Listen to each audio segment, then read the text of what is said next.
తూర్పుగోదావరి జిల్లా నరేంద్రపురంలో ఐశ్వర్య ఫుడ్ ఇండస్ట్రీలో 5 రకాల కొత్త ఉత్పత్తులను నటుడు రేణుదశ ప్రారంభించారు. తన కొడుకు అఖిరానంద్ సినిమాల్లోకి రావాలని తాను కోరుకుంటున్నట్టు అన్నారు.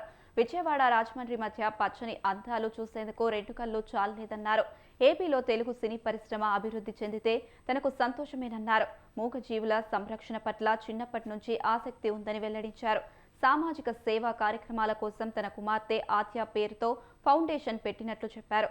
ప్రోడక్ట్స్ ను నమ్మితేనే తాను బ్రాండ్ అంబాసిడర్ గా ఉంటానన్నారు. ఫారెన్ ఆహారాల కంటే ఆంధ్ర పెసరట్టు ఎంతో మేలన్నారు Renu Desai.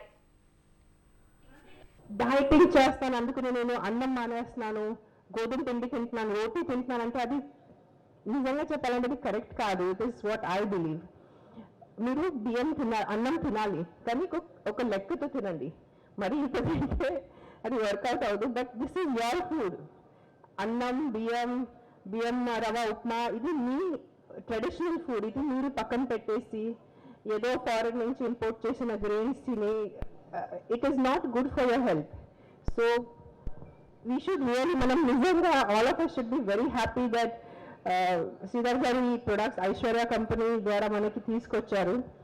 Please, this is my personal request to all the mothers out there, to all the grandmothers out there, use your traditional methods. Upma కానీ పెసరట్టు కానీ ఇడ్లీ కానీ, especially idli is such a beautiful food. మంచిగా ferment అయిపోయేది. It's probiotic food. మన ఇడ్లీని పక్కన పెట్టేసి ఏవో ఇష్టమున్న తినేస్తున్నారు. సో ఇడ్లీ, దోశ, ఇంట్లో చేసిన దోశ ఎస్పెషల్లీ మనం నాన్ పెడతారు, దాన్ని రుబ్బేసి